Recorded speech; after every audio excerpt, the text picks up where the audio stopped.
Welcome to the Wine Guy, Wine Speak, helping you with wine terminology. And this one we're looking at Brettanomyces, which is a terminology, we call it, we shorten it out to Bretti, for a wine that has a distinctive flavour.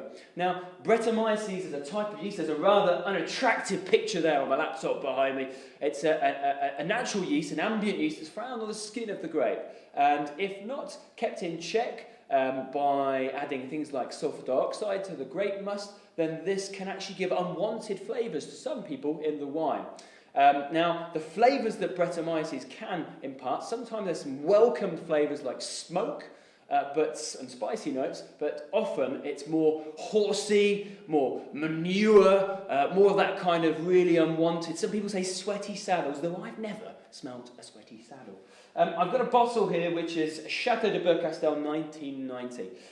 There's a chap, Mr. Collins, I believe his name, who did a study on Chateau de Beaucastel because there was this big debate about Bretti wines. Some people think that the earthy, the kind of farmyardy touch to it is a bonus, but other people think it's an absolute fault in the wine. It's a big talking point in the minute. One of his friends was saying that the 1990 Beaucastel is too Bretti, and another of his friends said, no, it's fantastic. So they decided to put it to the test. They sent it off to the laboratory and tested it for the amount of Brett they found in. Usually within a wine, the amount of acceptable Brett in the wine is around 420 micrograms per litre. The 1990 of Beaucastel had over 3,000 micrograms per litre.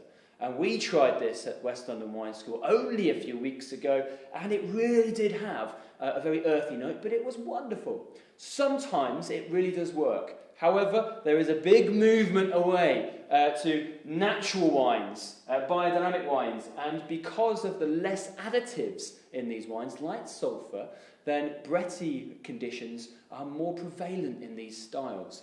And that can be an interesting point because they dominate the flavour of the wine. So sometimes it's good, sometimes it's bad. It needs to be a balancing point for Bretti wines. Have you tried a Bretti wine? Have you smelt a wine that's been like when you're driving in the countryside, you wind down the windows and all you can smell is the fresh manure coming into the car, and you blame someone else in the car for making that smell? Have you smelt that in a wine before? Let me know. It could be the level of Brett. Have you had certain touches of it, little touches would have been acceptable in the wine? So let us know in the comments below. That is Brett. Not necessarily a fault, but it's a very topical point. Brettanomyces, Bretti characters in wine.